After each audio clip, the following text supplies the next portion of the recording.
Okay. So, Shola, how are you? Oh, I'm fine. I'm fine. We thank God. Let me put it that way. But I'm fine. Yeah, How yeah. about you? I'm good. I'm good. See, normally I will ask you to introduce yourself to my audience. So let's go that way. Okay. Can you introduce Okay. yourself to my audience? Tell them who you are and what you do. Okay. So my name is Adesola Orimalade.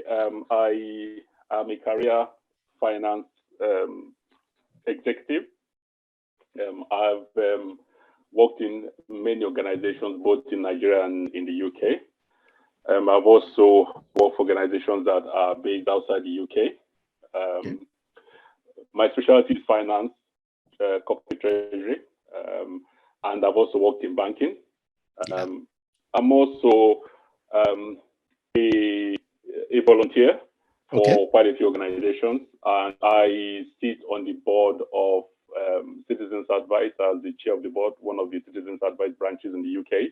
Okay. And that's really in terms of my day-to-day activities. But aside from that, too, I write, especially for children.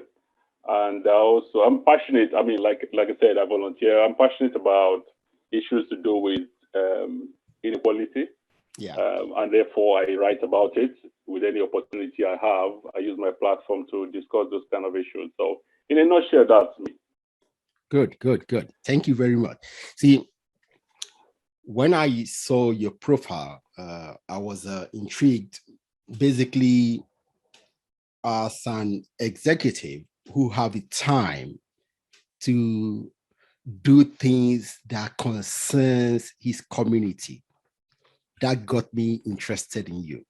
Okay, because I believe those kind of things for us to take out time to do something other than our everyday job to help Yeah. people in our community. And I want to bring people like you on this platform to show our people that there's more than going to work, coming back, going to work, coming back. You see, yeah, Absolutely. yeah, and this is something that we can learn. Now, coming following with that, I would say there's nothing new under the sun. Okay, uh, and no country needs to reinvent the wheel. Okay, developing countries can need to adapt and pick one of two things from the already developed countries, adapt them to our region, and improve them some a little bit, and then run with that. That's something I think we need to do. And I don't know if we are actually doing that. What do you think? Um, I do think that a lot of things are, I would say, not new under the sun, especially when you are looking at developing and development generally. Yeah. Um, and and I do feel that many times you don't need to reinvent the wheel.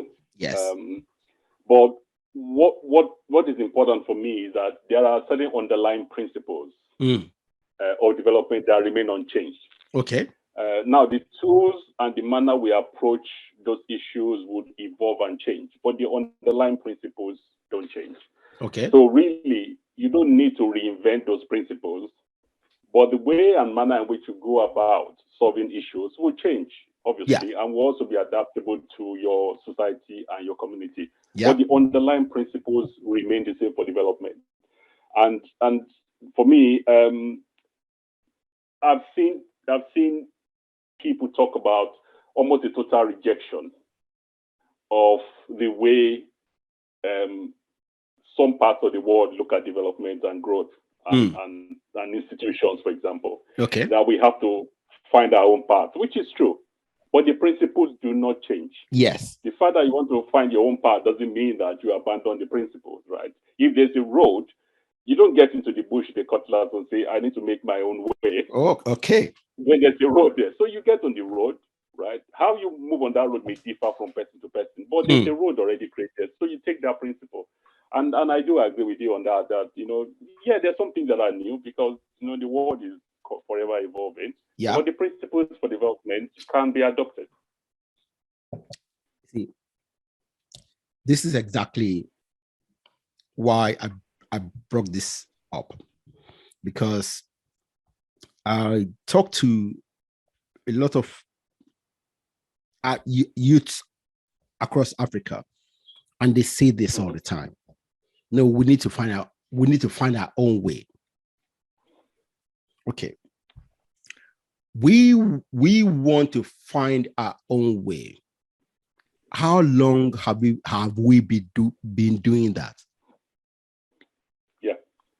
Okay. How long? Yeah. Okay. So there are principles, like you said, that has led some part of the world to develop.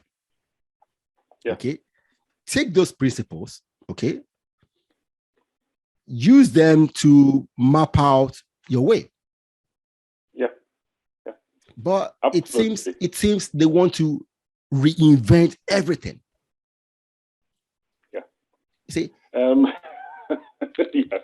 Even the developed world didn't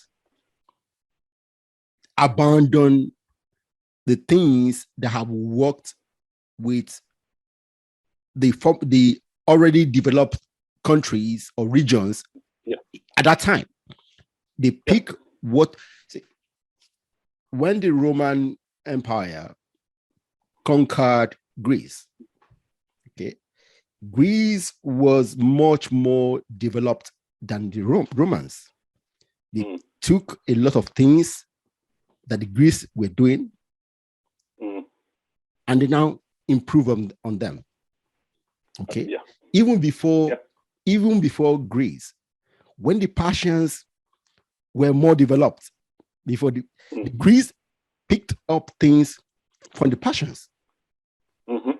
Even the Western world today picked up a lot of things from the Chinese. Yeah. Okay. And that's how progress come. Okay. So when I hear young Africans wanting to do their own thing, I'm not saying we can't do our own thing, but to go back to start doing our own thing will take us back a long way. Yeah, and I agree with you. While we're cutting the trees in the forest, the already developed countries are running far away from us. You know, so it's something of concern to me. You know, we need. If I can just say something to that. Yeah, yeah. If I can just say something to that, I think one of the things that I have seen is that there is a lot of passion now about the contribution of the so-called developed countries to the problems that we have in Africa. Okay. And that association between them and the problem that we have is causing people to totally reject and to look at them as poisonous, if I can use that word. Yes. And when you look at something as being poisonous, you don't want to even recognize the good that is in it. Everything about it really is bad. And therefore, you have this school of thought, in my view now, that is pushing that we need to find out where we should just reject whatever it is that worked in other parts of the world, because they are very bad people. They take advantage of us. They were nasty to us and all those things. So, it's that mentality that's been created about them and us. Yeah. But even if we can hold them responsible for certain things, it doesn't mean that we cannot take advantage of lessons that they have and structures to replicate and therefore have that advantage. It makes no sense for me to reject all that in its entirety and say we have to find our own way. You see, Shala, what makes me smile a lot of time is that that shows that we don't really know a lot about history. Okay, because like I said earlier, the new power coming up always takes something from the former. Nobody has ever come up and rebuilt every structure. Okay. And in history, this time is the best time in human history, in everything, including poverty, literacy, health, everything. Equality is the highest ever in human history. You see, we talk about these things as if there was a time in the past that was better than this. Okay, it's as if we don't understand or we don't recognize that whatever happened last century is better than what happened 2 centuries before. You know, so yes, we and this is it. This is something that interests me. Right now, Europe colonized Africa. Right now, we can talk to them about it. We can be mad at them. And they don't do anything. In the past, and yet Europe in terms of power is still far ahead of us. Yet they don't do anything when we talk to them, maybe rudely. Even you and me, we live in the UK. We can talk to our MP about these things, and they don't take any action against us. Can you do that? Can you do that to your governor, the governor of your state in Lagos, in Nigeria? Let's not go there. I think I totally agree with you in the sense of, you know, there has been progress, and we cannot walk away from that fact. And one of the things I think we all can agree on is that there are certain things that we find attractive in some of these countries. One of them are the institutions that they have. And those institutions have survived changes of government. They've survived from one generation to another, and they have held firm. Because people have come to recognize that those institutions are as important as the air they breathe. That if those institutions don't work, the whole society will break down. So they preserve it, they work to keep it. And we can learn a lot from there. We might not agree with everything that they do. We might disagree with the past. And I agree with you, you know, just centuries ago, it would have been difficult for people who are deemed not to be at the same level to have conversations. Exactly. But that has changed significantly. And who changed it? Who changed it? They changed it. Yes. I mean, we can't run away from the fact that there were people who, even at that time, were critical of some of the goings on at the period. Some of the things that they were quite racist and quite nasty that was going on, they were critical against it. And we can't remove that fact that there were people who were critical and they spoke up. And changes have happened. It may not be, we are not at a perfect place by any stage of human beings can never be perfect. That's the truth.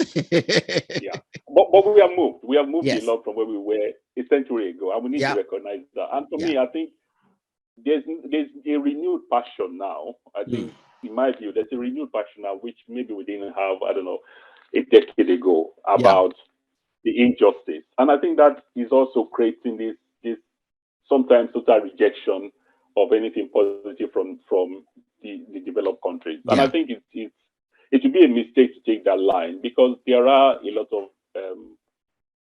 positives, especially from the institution that they have and the structure that they have, that we can benefit from, for our own societies. See, this is what I say. Sometimes we don't want to talk about these difficult subjects. Okay.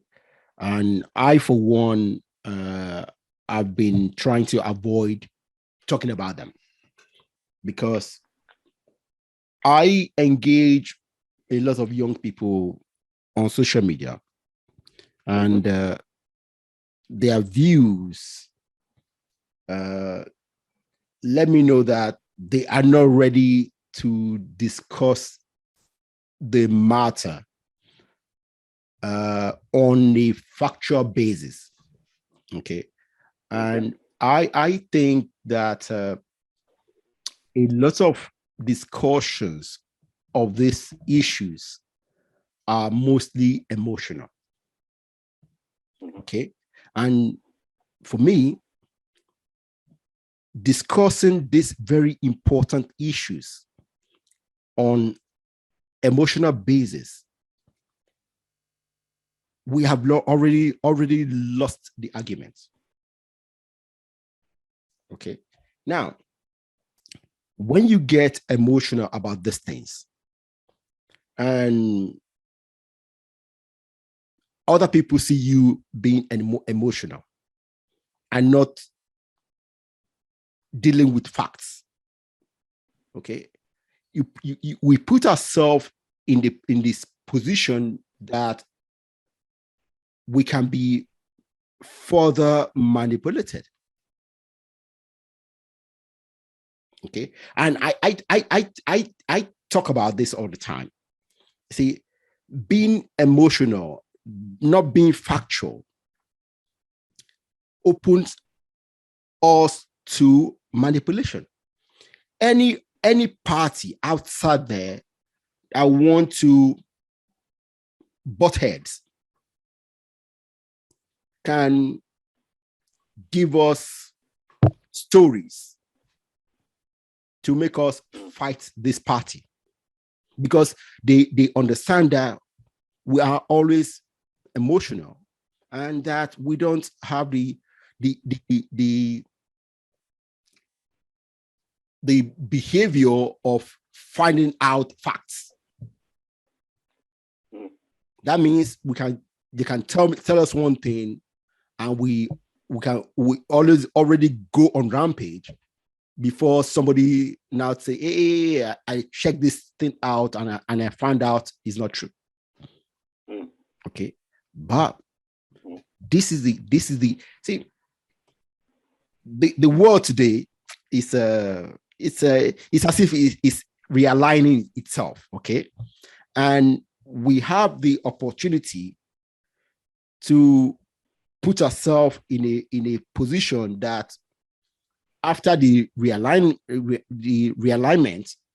will be better off.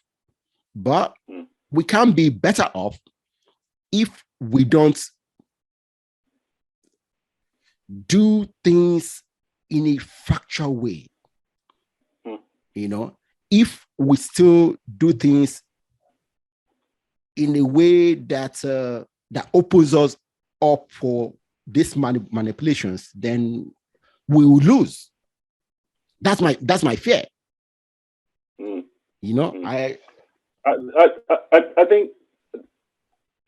I think you can be, for me, this is the way I look at it. I think you can be passionate about this. Yes. Subject. Oh yeah. Mm-hmm. But also be able to logical in how you present and how you receive. Because when you're in dialogue with someone, you are giving and receiving. If you're given and you are not creating room to receive, then it's a monologue. Then they would stop talking, engaging with you because they can't. Yeah, because they can't get way in. But passion is good. But when you are triggered by passion without necessarily being interested in knowing whether the facts are there or not, then it makes negotiation, conversation, engagement with anybody in any part of life, not just in politics, in anything at all. It makes it very difficult because when you've already established a position that is unverified and you act on that position against someone, you are not giving them the benefit of doubt, then of course it's very difficult for them to communicate with you. And I think that is a challenge.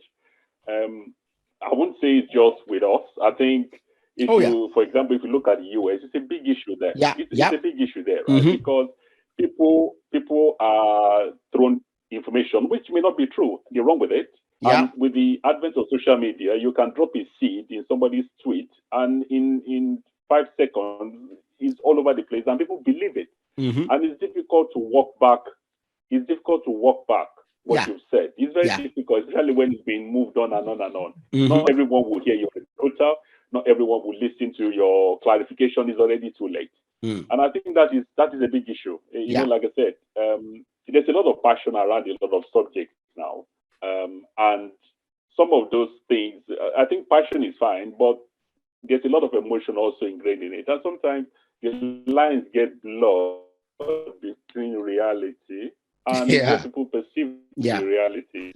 Sometimes it muddies up the conversation. So it's difficult to actually rise above the noise. So engage in a sensible, logical, factual dialogue with people when the whole atmosphere is muddied with stories and misinformation and non-facts. And that's where we are. And I think, recent events, things like the coronavirus, the politics, everything has made where we are now a season of a lot of emotion. That is a lot of conversation that is not even facts, is no longer relevant. For most people, facts is not relevant because fact is how they see it. It's not what is out there, it's how they see it. And that becomes their fact. And it affects everything. Unfortunately, that's the world we live in now. Sometimes I walk away from conversation because the premise of the conversation itself is not based on, for me, it's not based on facts or logic. And you need to walk away from it. You have to walk away from it, for your own mental health.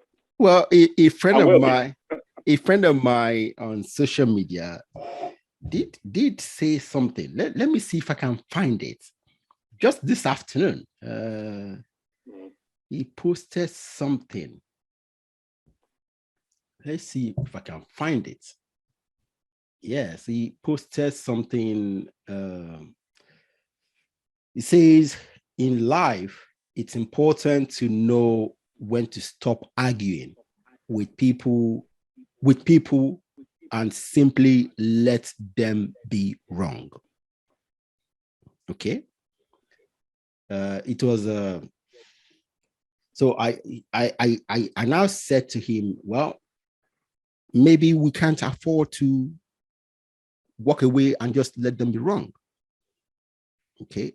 Yes, this is just like what you just said. See, for me, I don't think we can afford it.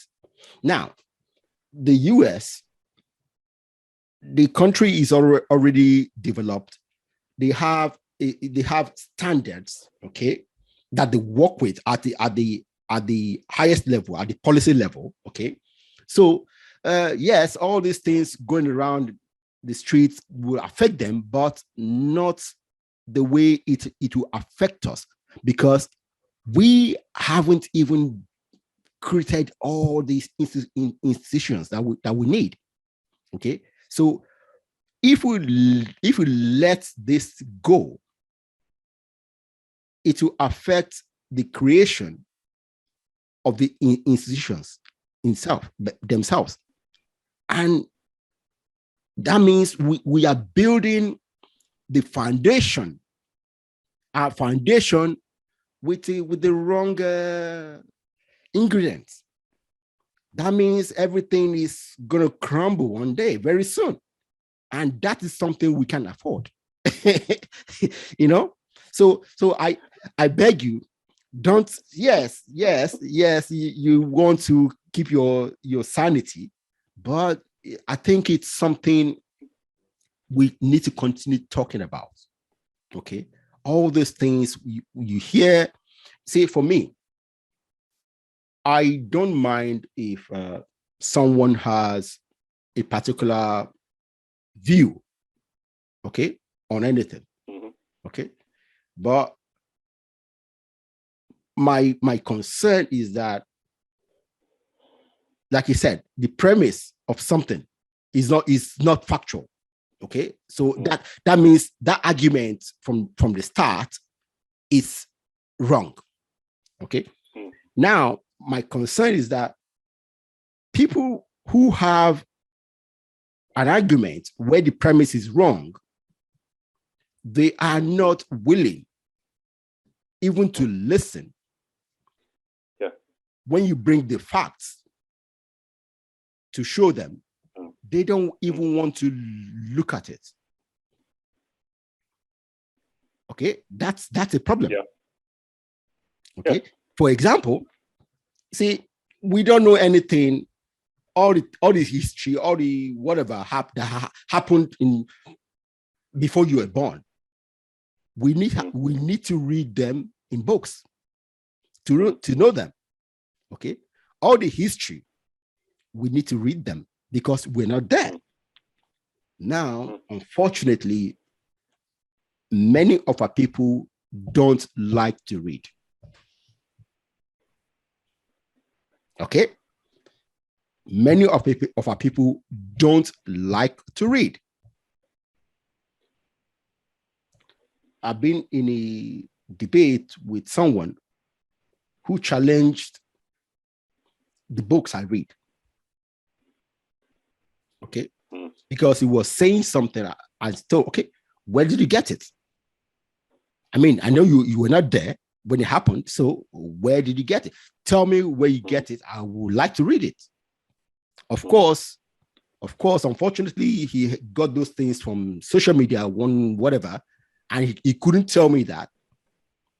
Okay, because if he had told me this book, I will get the book and read it so that we can continue the debate, you know, on the same footing. Okay, yeah. But he couldn't tell me that. And then the next thing is that he challenged me for reading.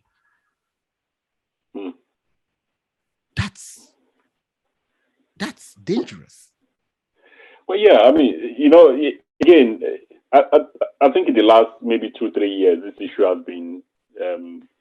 has become bigger, and the issue of alternate facts comes into being, which is I would get my facts from where I want to get my facts. Yes. You get your facts the way you want to get your facts.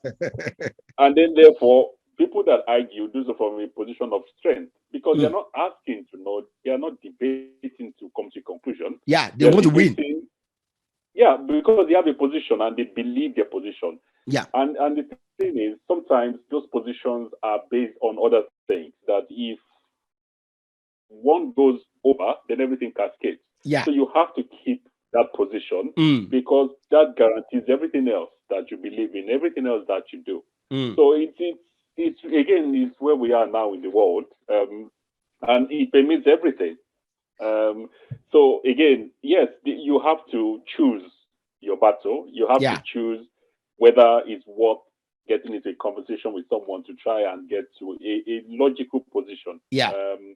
But there are times when you have to think there will be no point in this because we're not having a conversation to learn. Yeah. We're basically two people that have polar opposites, and the positions are ingrained. And and I'll give you a typical example. I've had conversation with people, try to initiate conversation around the coronavirus, whether I believe in the existence or not. And that is, I used to get into conversation with people at the beginning of the pandemic. But I have stopped that because to me, there's enough that has gone over the last 2 years for you to come to a decision in what you believe in. And I would not change your mind. on what is real or not, and you will not be able to change mine. Yeah. Okay. So there's no point going to that conversation because once you start with the premise of you don't believe, and you want to know whether I believe or not. My position is I believe, but let's not go there because there is no point, right? There is no point. You would have, and there are a lot of people there are a lot of literature out there that supports both positions. So we would never get to a consensus. So let's leave it. Let's agree that you believe something, I believe something, and let's move on because we will not get anywhere. Yeah. So that's what I mean. I understand you. Around. Yeah, I understand you. I understand you. Well, my thing is that we still need to do some work. We all need to do some work because if we as Africans get into that place where everybody has her own facts, and that's a recipe for disaster. let me. You raised a very interesting point, and there's something I would. This is something I would like to share. Yeah. I think if you take Nigeria for example, right?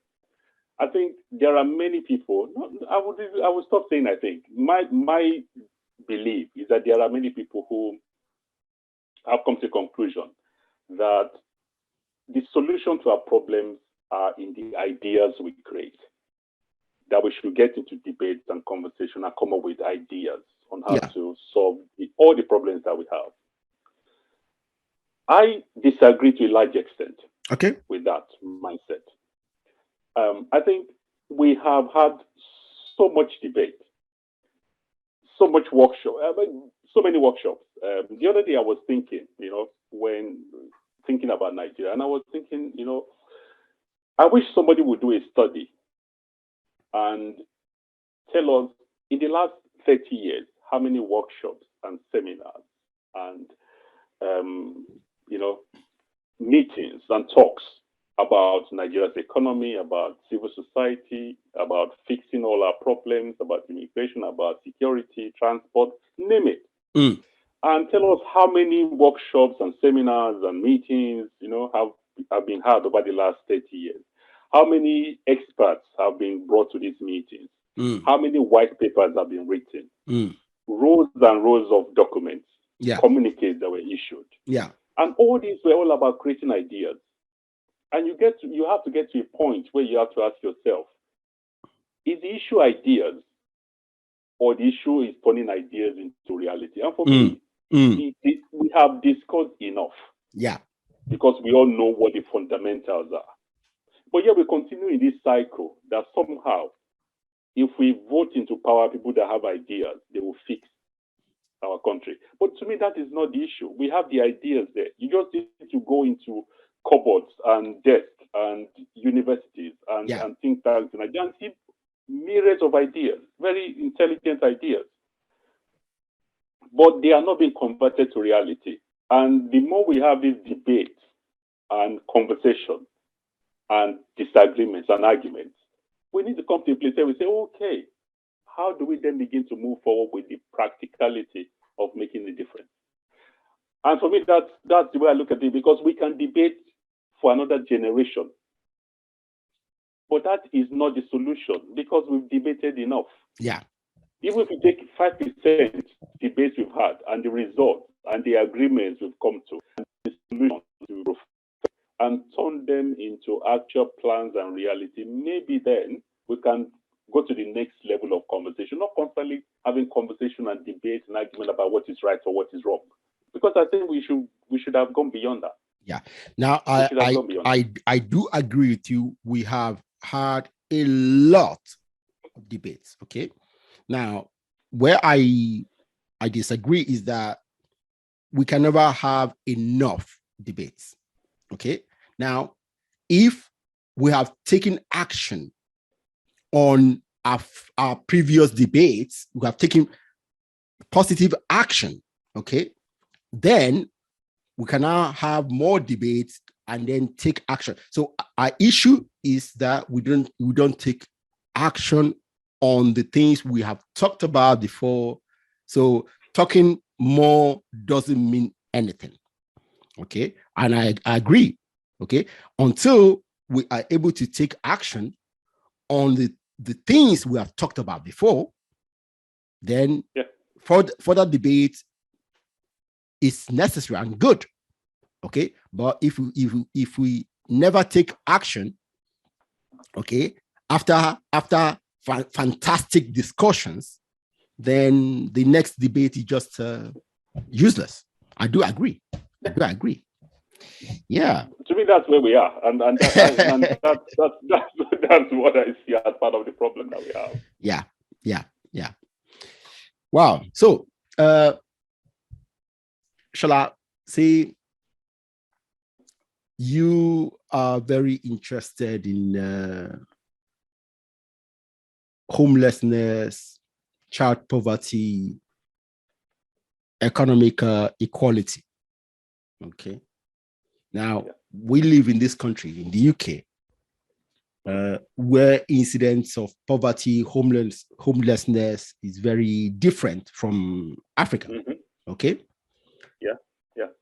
But as Africa become more urbanized, okay, our cities need to start planning and putting structures in place. Yes. What is your view on this?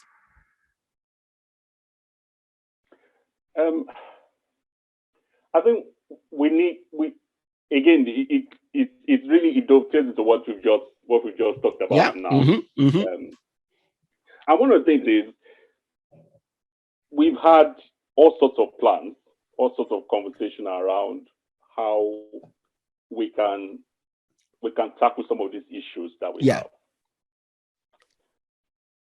But the reality is we do not have the plans, the logical plans that would make a difference. Now, there is no country in the world that has been able to eliminate poverty. Yeah. Even in the most we can reduce it. We can reduce the impact.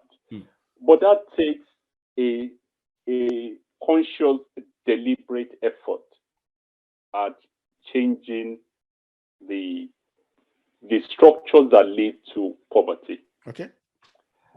And I use the word deliberate because it is not just a political promise that you make. It's actually converting that promise into reality. And it's about taking steps that will make a difference. But you cannot take those steps because, again, we are a country of big plans. We are a country of big plans. And I'll give you an example, right? You really cannot tackle poverty if you don't know the size of your population. You don't even know the size of the problem you have. Thank you, brother. Thank you. If you don't know I guess that you are referring to Nigeria in particular. Yes. Okay, good. Yeah. Yes. Yeah. So using Nigeria as the template, because that's a country I can easily relate with. Yeah. And I think not being able to know how many children you have means it's very difficult for you to even work on poverty. Yeah. The other issue is, I've always said, for me, that if a country cannot do simple things well, you cannot be a great country. And that's the reality. It doesn't matter how many big ideas you have. It doesn't matter how many flashy cars. It doesn't matter how many startups you have. The fact that we have not mastered the art of doing the simple things means we will struggle with the big things. There are no ways around it.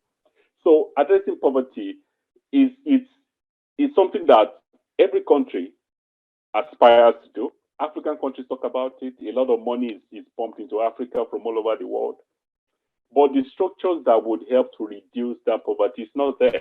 For example, I can't think of any particular country in Africa, and I don't know about the northern part of Africa, where they have a welfare system, right? A welfare system that says, if somebody loses their job, there's a net there that catches them for a while. We don't have all that, right? We still have children, we still have child labor. We have all these things that don't support removing poverty. So we can pay lip service to it, we can talk about it, but at the end of the day, the structures are not there to quantify, to identify, and to provide a long-term solution to solving the issue of poverty.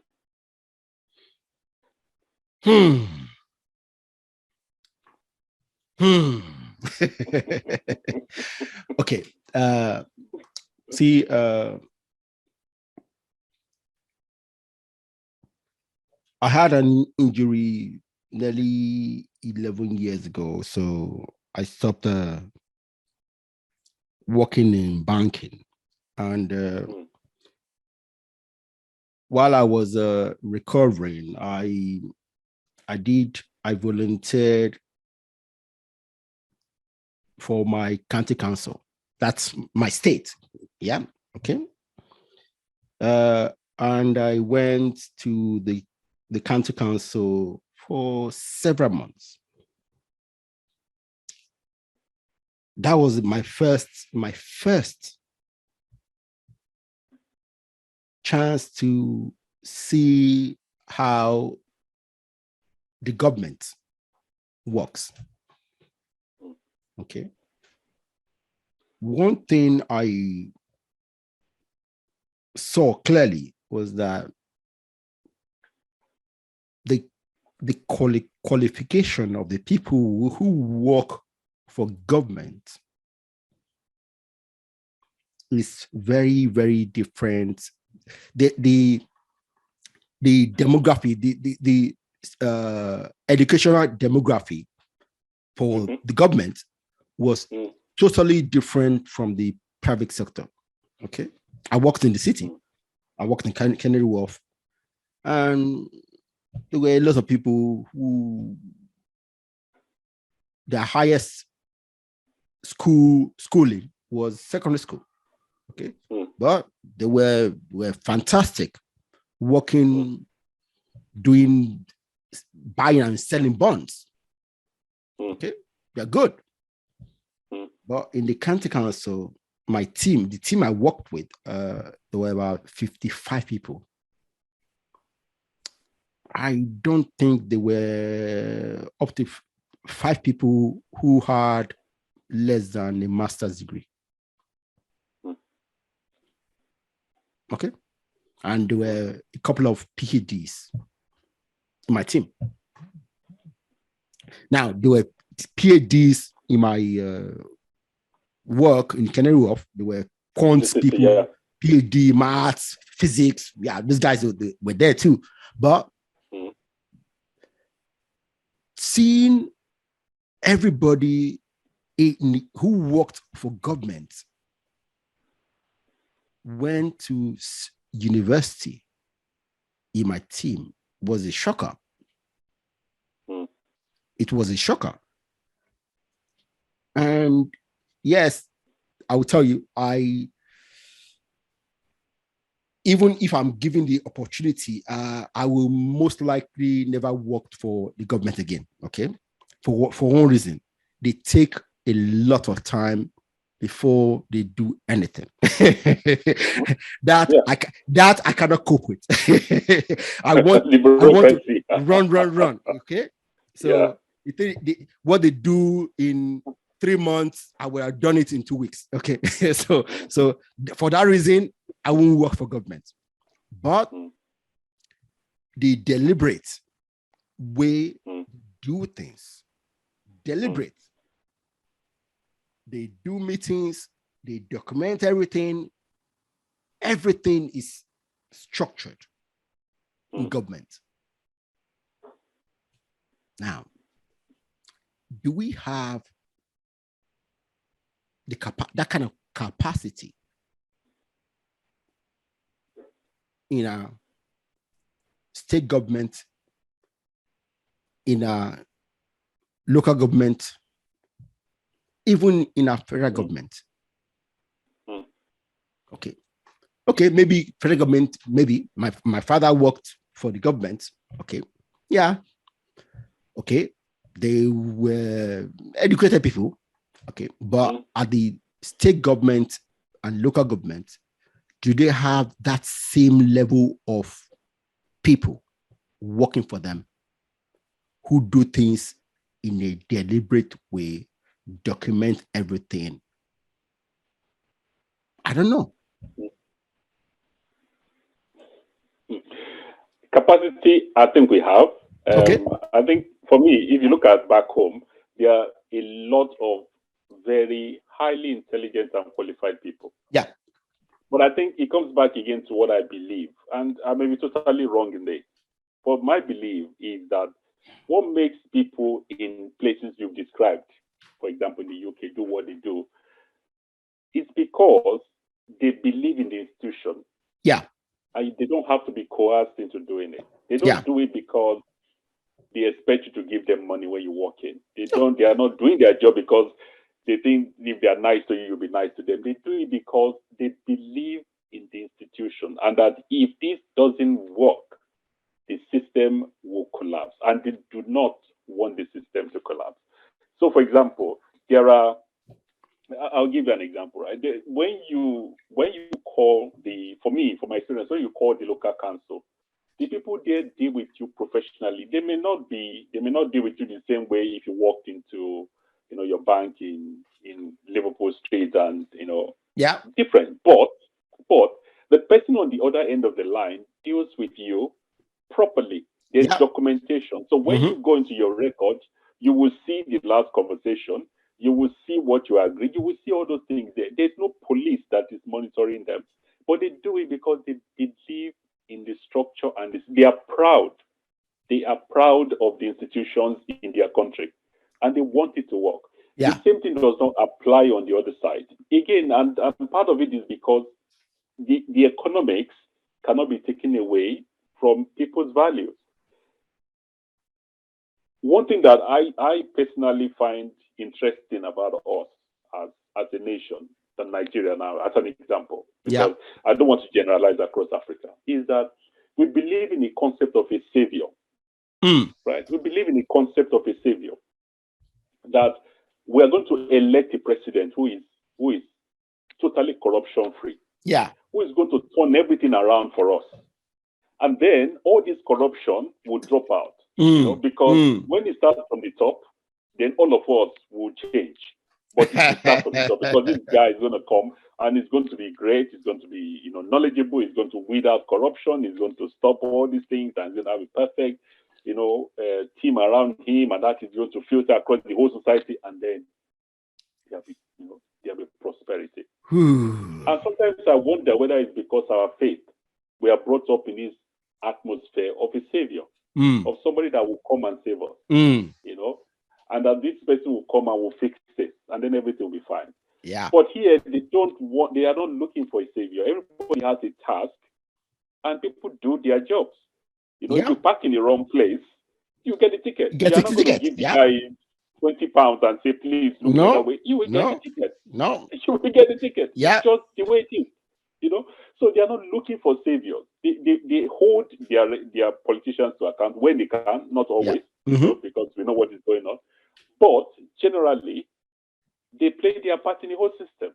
So it's not about, we want a prime minister or president that is perfect and then we will follow. Everybody plays their part. And no, it doesn't make it a perfect society, but when majority play their part, the very, very small minority that doesn't gets lost in the whole system. But when you flip it the other way around, then this is what you get. And every time to vote, looking for a savior. And we're disappointed when the next person comes because it's not a savior. It's not a savior. The society needs to have institutions that exist long after the politician in power has gone. But we don't have that. We don't have those institutions. So, and that's the things we deal with. Like I said, we know these problems. We know this problem. It's a solution that we can agree on.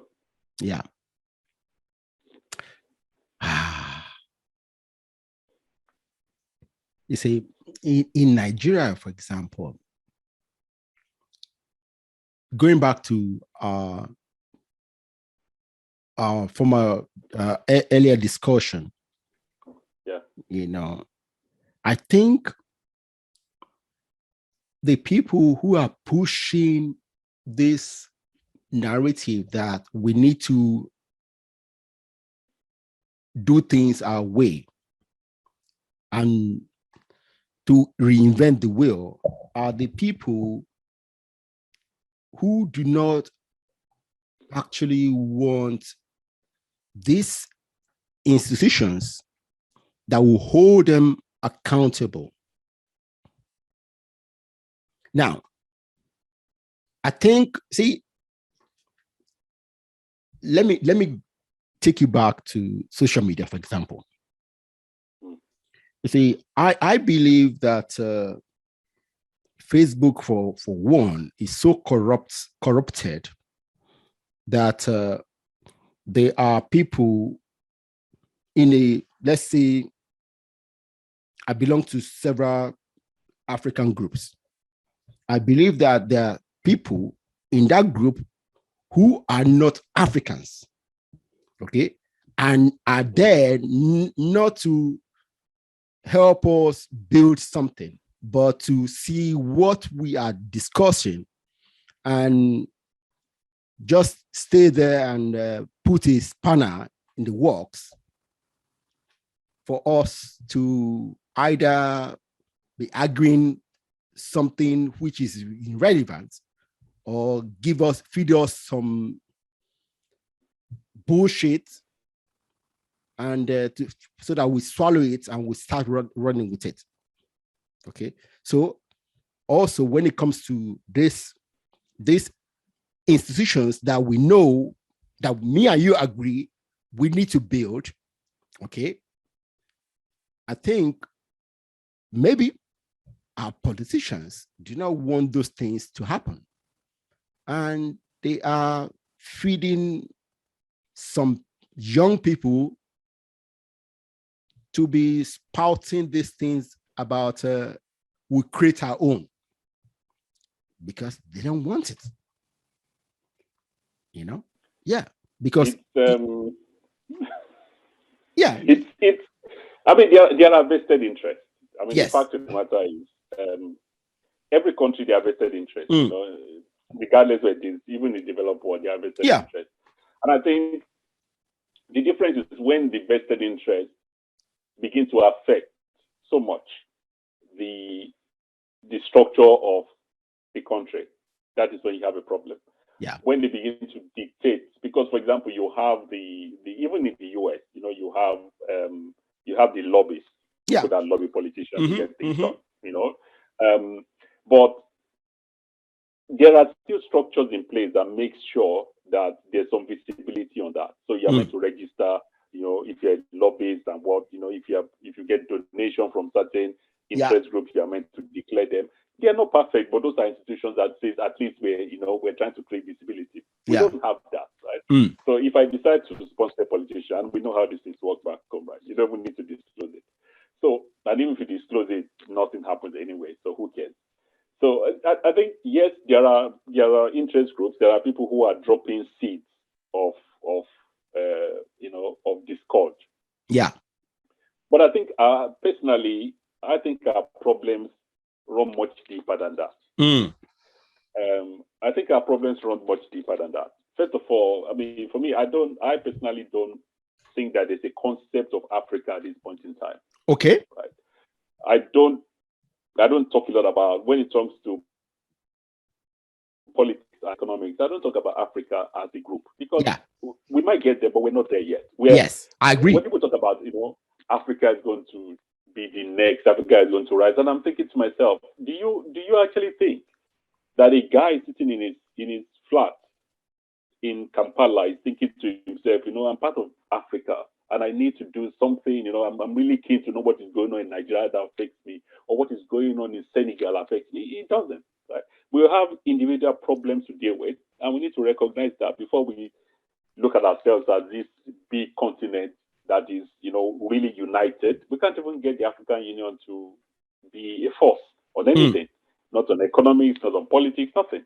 So for me, the concept of Africa is great to talk about, but again, it's one of those things again where we have big ideas, and it's great. Let's have big ideas, but let's do the small things well. Yeah. You know, while we're talking about these big ideas, let's do the small things well. Let's have a case where, you can travel across the continent without having to, to mortgage your arm and leg because it's so expensive, or Yeah. or you can't get to work in another part of the continent because it's almost as hard as getting work abroad. Those are things that we should be talking about, rather Yeah. than all these big plans about Africa is going to, be the next big thing.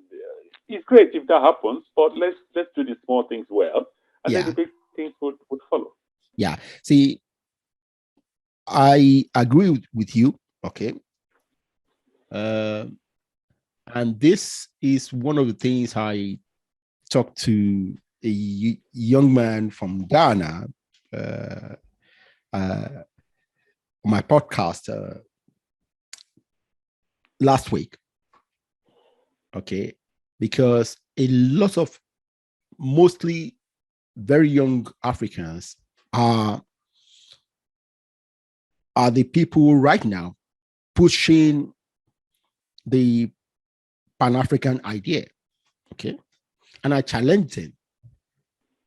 Yes, you guys on social media, you push this, but when it comes to actually taking action for what you are pushing, you don't. Okay. In turn, I gave him some examples.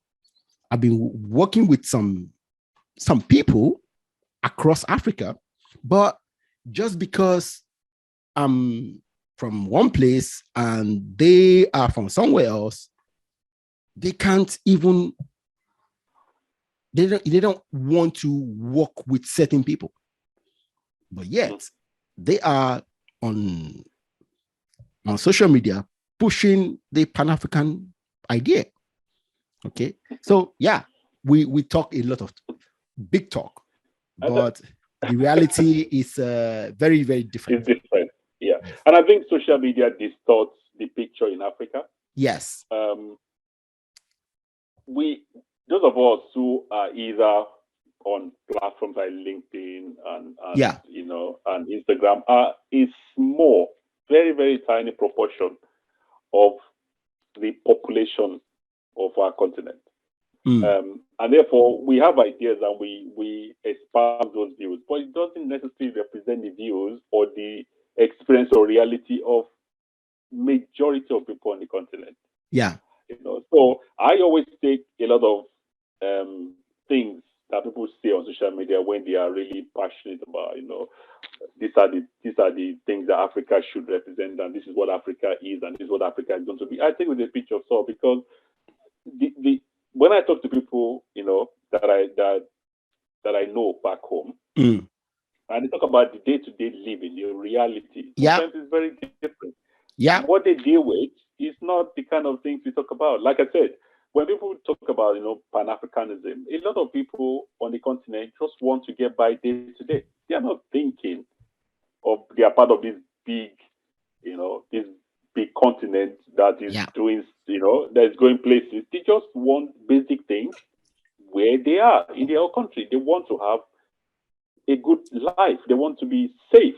They're not thinking of, this big continent. And people start to think about that when they get to a level of comfort. They get to a certain level, then they can start thinking like that. When your existence is about worrying about whether you get kidnapped or killed, Pan-Africanism is the last thing on your mind.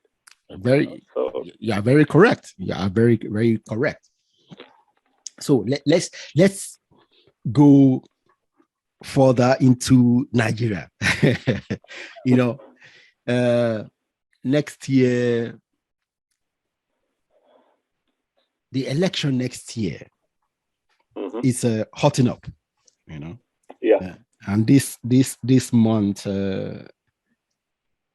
the two major party, PDP, APC, has identified their candidates. Okay, and then the Labour Party, has also identified their own candidate.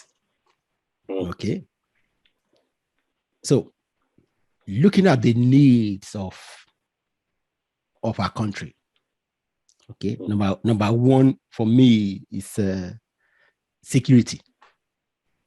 Okay. The economy, jobs, education. Okay. So seeing these candidates, what do you see? A better Nigeria? Do you see a better Nigeria in 4, 8, or 8 years time?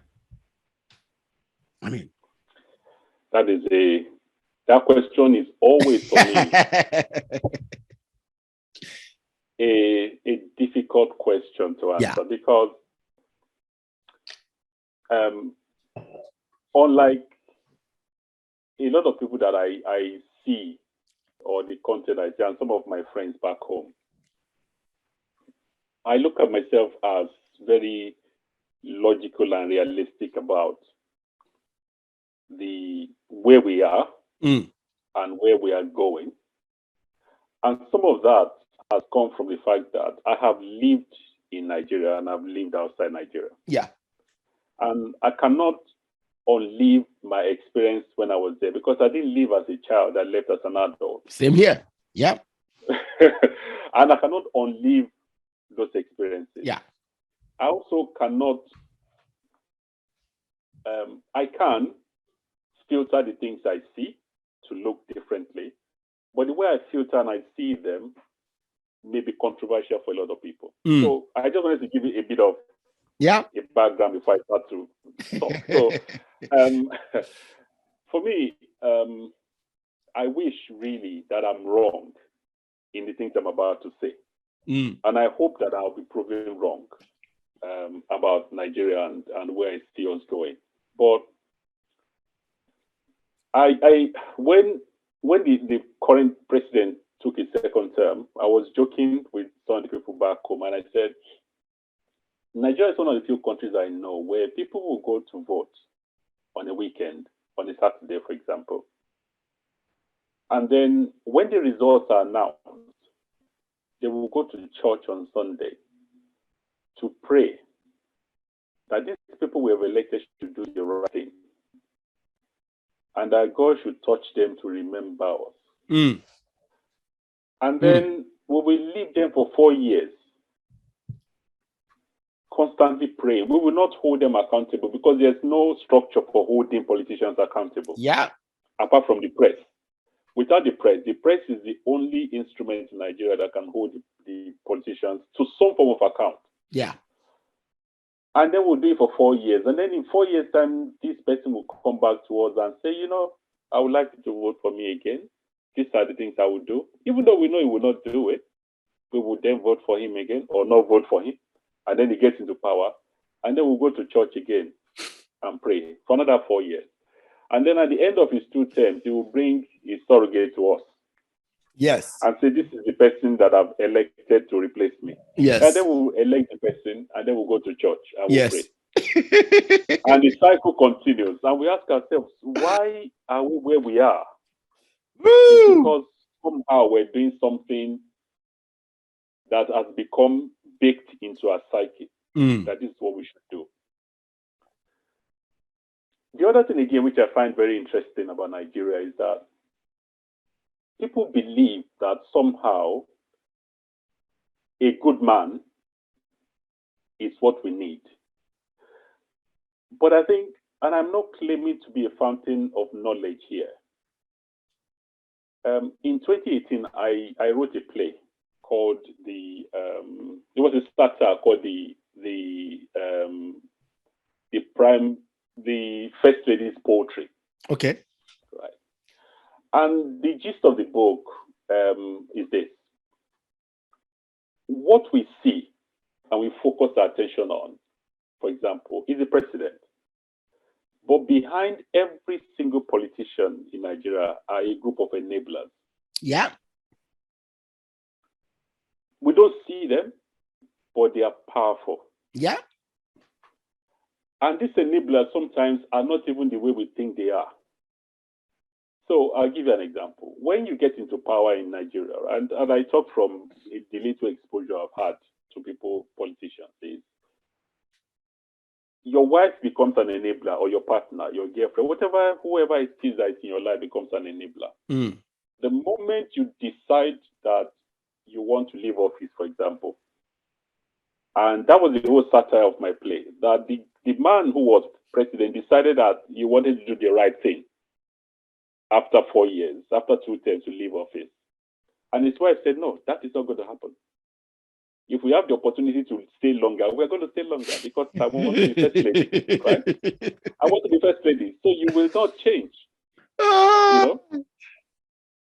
And that is the reality at times, that the politician then gets into a pressure cooker, right? He gets to a pressure cooker of influence. And influence does not come just from his family. It comes from his friends. They expect now he's a politician. What is the need for us? Right? His family expects, what is the need for us? Then his community expects, his village expects that now that our son is in office, what are you going to do for us? So it's a pressure cooker of all these expectations gets on you, right? But we expect the person to be holy, to be clean, even though we are demanding all these things around them. But let's take a step back. When you have a president in Nigeria, he's surrounded by ministers. Do we actually know how ministers are selected? Do we actually understand how ministers are selected? That the president can have all the good intentions in the world, but the party will present candidates. And the candidates the party presents are based on people that have helped them to get into power. Power brokers. If I put millions of naira down to get into office and I bring my cousin or somebody from my group to be minister, then you have to consider it because I'm a power broker. The party has a say in who becomes minister. So even if you are the very great guy who means all the best in the world, you cannot just pick your team. You can't say, well, okay, I'm only going to pick my team and the party will not tell me where I cannot put in my team. It doesn't work like that. The institution is not set up like that. Right? So you put people there, and these are people that are selected. So you are surrounded by people that have their own agenda, that have their own people who they talk to, and they have people they represent. You can't just remove them. If you remove, you have to put somebody from that same group to represent that. Because if you don't, in 4 years' time, they make your life difficult. So, and then on top of all this is the fact that you cannot even get into office by walking up the street and say, you know what, I have ideas, I want to be in office. It doesn't work like that. It doesn't work like that. And we know from experience, but somehow we believe that we're going to get somebody into government who is totally anti-corruption, which is possible. And we're going to have a team totally anti-corruption. And it's going to make a massive change and our lives will get better. But the structure that is in place, the institution that leads into that, doesn't support that kind of mindset. It doesn't support it. And somehow we can't see that or we refuse to acknowledge it. So you have people, for example, right? So people say things are going to change. And just to go back to your question, where I see for 8 years' time. So people say things are going to change. There are people who today are entering politics hoping to get into a position of power, not because they want to make a difference, but because they want power, and power gives you access to a lot of things. That's what they are looking for, right? So do we have a conveyor belt of politicians that are truly looking at Nigeria as a state, as an institution that needs to be built, not like an instrument to be conquered and to be used? I don't see it. It's okay to have big words and to throw ideas around. But at the end of the day, the structure that allows that to happen from the local government up to the state, up to the federal, does not support that. So we can keep voting every 4 years, but the results will not be different. The face might be different.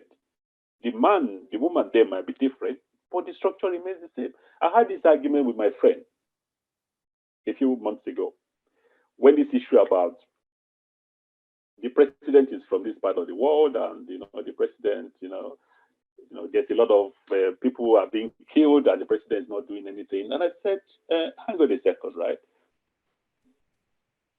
The ministers in Nigeria today come from every part of the country, right? They are not just from one part of the country. If the ministers from the western part of the country and the eastern part of the country look at what is going on, the killing, that was going on there, and say, even up to now, and say, we can't be in a government where we think that this killing is being sponsored by people already in government. We are going to mass resign. And not one single person from the West or East would agree to serve on the government of Buhari. That government will not last. To me, it's just simple, right? If you truly believe that a part of the country is terrorizing you and you sit there as a minister and you don't resign because obviously, you're getting paid and all that, then what is it that we're talking about here? But then I'm told, but you can't expect people to resign. What is that? You need to be there to make a difference. People will resign. Yeah, but they say you have to be there to make a difference. You can't have it both ways. You can't have it both ways, right? You can't have it. But the truth is, the structure, in my view, that creates the structure that allows people to rise to the position of authority in Nigeria, you cannot divorce that from the reality of the government we have. Yeah. So expecting somebody to come from this system to get to the top, it's possible that one day we'll have someone who truly wants to make Nigeria great and make the changes. But what of the team around him? You can't turn Nigeria around on your own. It doesn't work. We remember, I don't know whether I remember when I think it was Babangida that was the head of state there, that brought people like Tai Sholari into government. Yeah, it was Babangida. Yeah, that's what's the name of the bank? People's Bank. Yeah, we know what happened. Sam David West, all those people that we thought, you know what? Yeah, we know what happened. The structure, you can't divorce the reality. So, do I see a future? Absolutely. Are we realistic? I don't think we are. I think we are in this mode of looking for a savior. But we can't have a savior on this structure because the structure does not support a savior doing the work. And the other option people talk about is we need somebody who is authoritarian, who is going to come in and that's what I'm scared of. Yeah. I don't think that it's either or. I don't think that you need somebody who is despot, who is an authoritarian to make a change, or you have democracy that doesn't work. I think Nigeria can have a viable state that works, but it's not going to come by just voting in the right person there. It's not going to happen that way. Like I tell people, our politicians are our neighbors, our brothers, our sisters, our cousins. Okay? Our country, our state is the way it is because of the way we are. Yeah. See, many people I say this to argue, but to date, they haven't been able to debunk it. Okay. Because if you look at us as a people, even stopping at the traffic light, if maybe it's late and there's not a lot of traffic, do people stop? How many of our people stop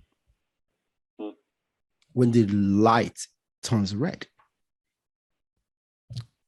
Well, it's been a long time I drove in Lagos, so I don't know.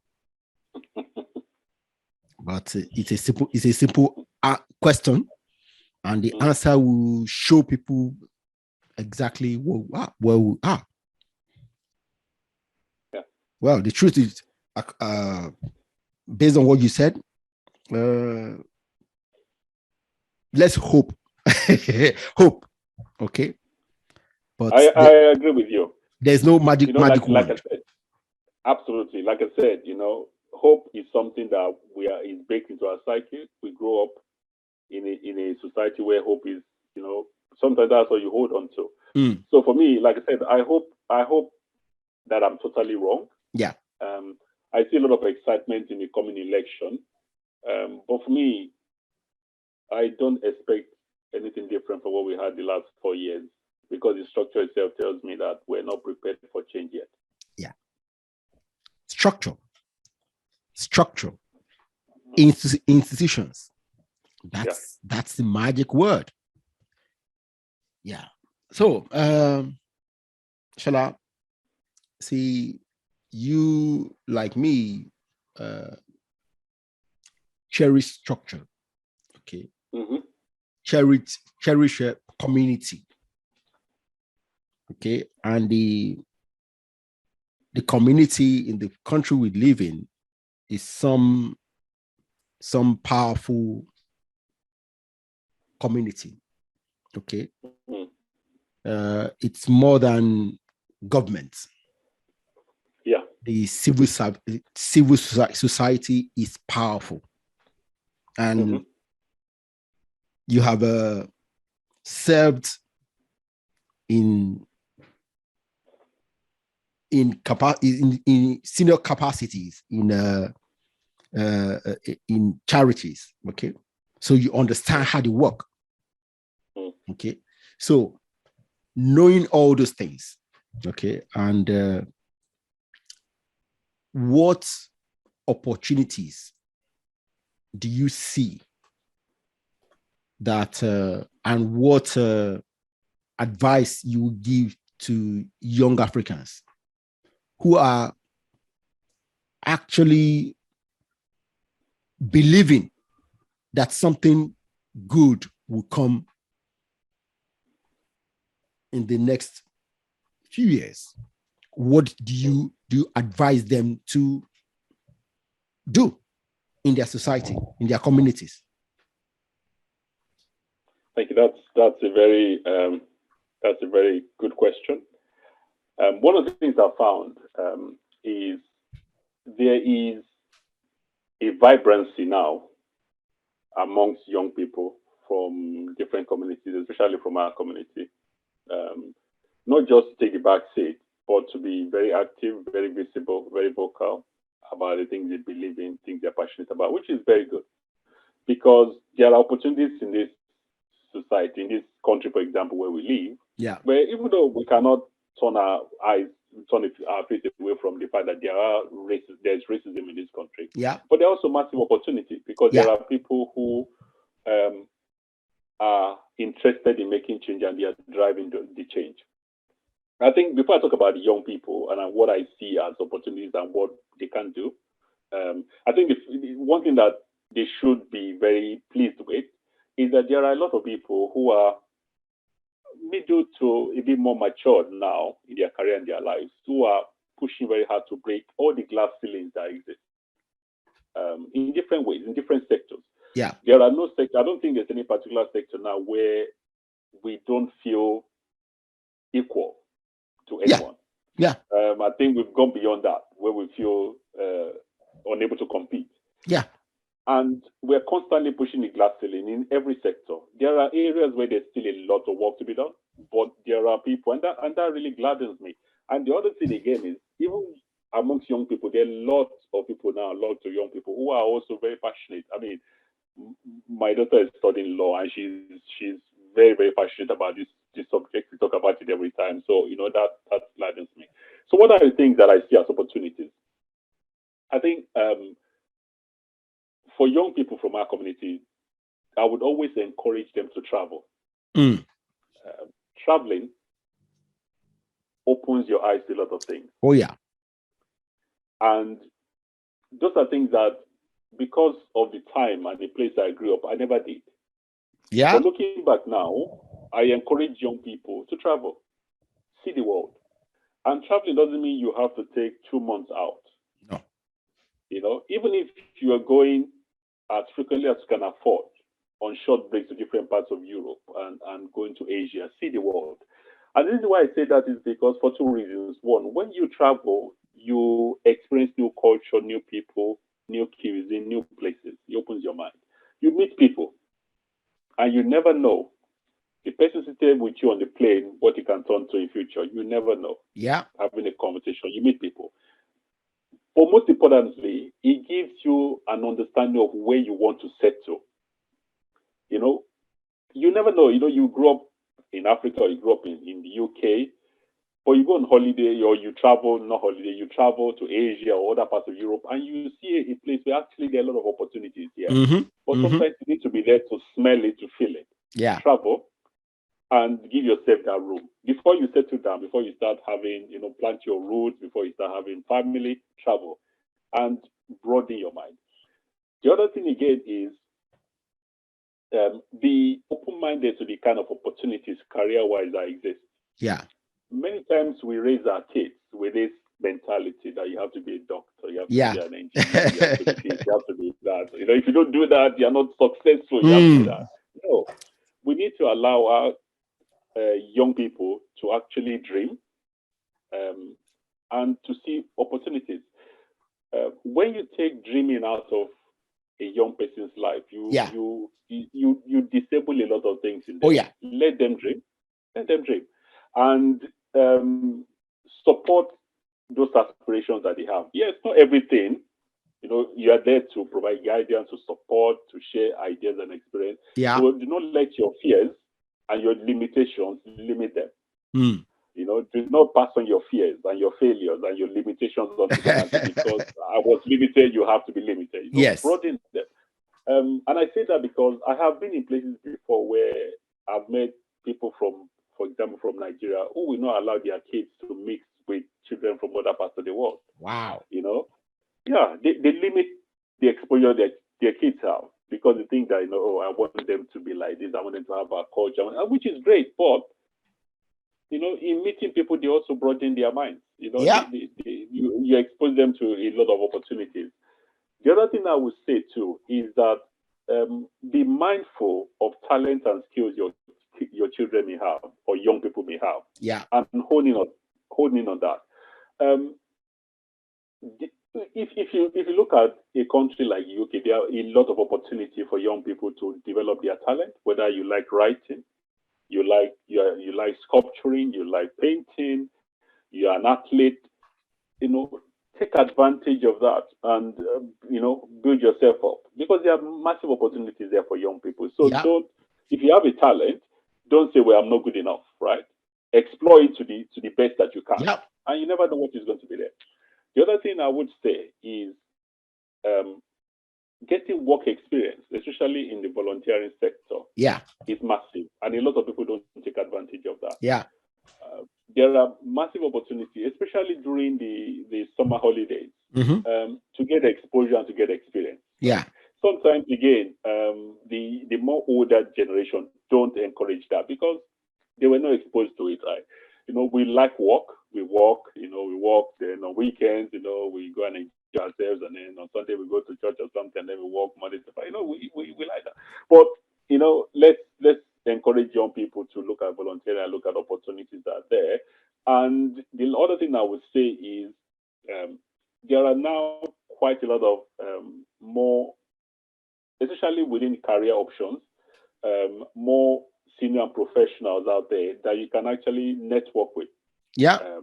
So, use places like LinkedIn to network. And we are here to, I know that it is not always easy, but mentoring and opening doors is something we have to learn to do more. As a community, something we have to learn to do. This idea of, I'm there, it's a nice place, I'm going to keep it to myself, is an old school mentality. Yeah. Even it's not about getting people into where you are, but it's also about telling them that there's a career called treasury, right? Last year, myself and a few of my senior colleagues did a workshop for I think it was about 4 or 5 weeks, where we did a boot camp, and the idea was to encourage, especially young people from underrepresented community within the profession, to come and let's tell them about this profession called treasury. Because when we go to meetings and we don't see a lot of people like us there, but if we keep quiet, then people will know about it. Our job is to say, look, there's a career here. If you're interested, this is how you get in. And we need to do a bit more. I know that there are a lot of people do that. I know, for example, lawyers do that a lot. Yeah. They encourage young lawyers, and Yeah. something, and I think medical profession, but other professions need to do a lot more. Engineers do that because I know that they do that a lot, but other professions it's also good. So those are the kind of things that I would say to young people in our community. Very good, very good, very good. Thank you very much for that. So let's finish this. Let's finish this. Now, with all you know, all you have experienced, all you read, all you see happening in Africa, what's your vision for that continent in the next 20, 30 years time?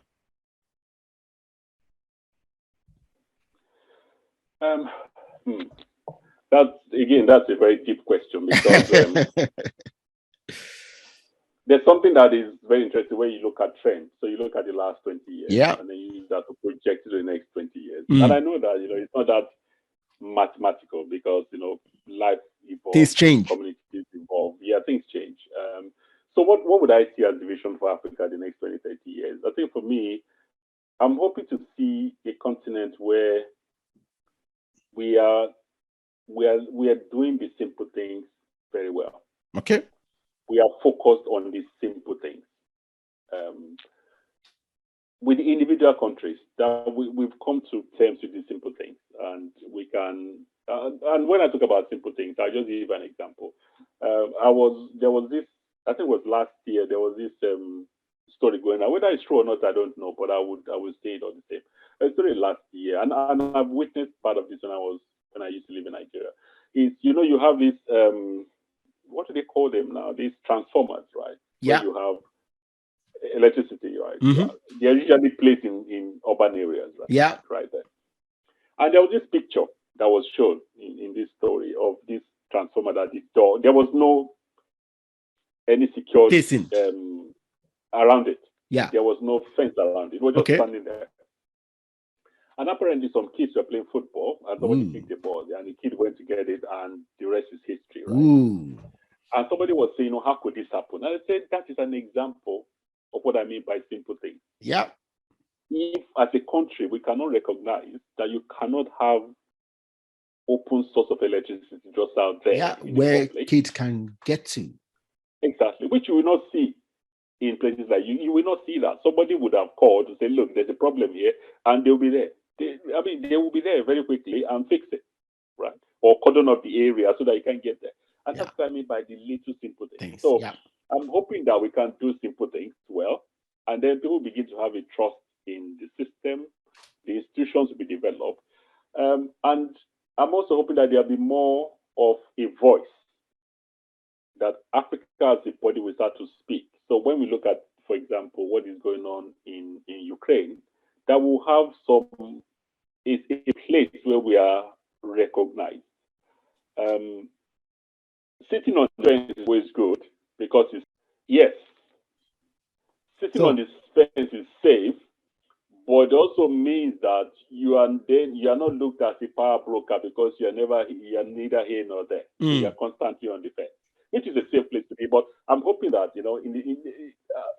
that the African Union, for example, and institutions within Africa will begin to have more say in global discourse, and be recognized. Let me put it that way. But it takes a lot more than just talking. There's a lot of work that needs to be done for us to get to that level. Yeah. Wow, Shola, thank you very much. I've had a very interesting discussion with you, and I hope my audience will appreciate the topics we have dealt with. Okay, some of them are things we need to talk about more as a community. Thank you very much. Thank you for having me. Really, I'm pleased and really happy to be here, and we could go on and on. Yeah. It's been interesting. Yeah, thank you very much. Bye.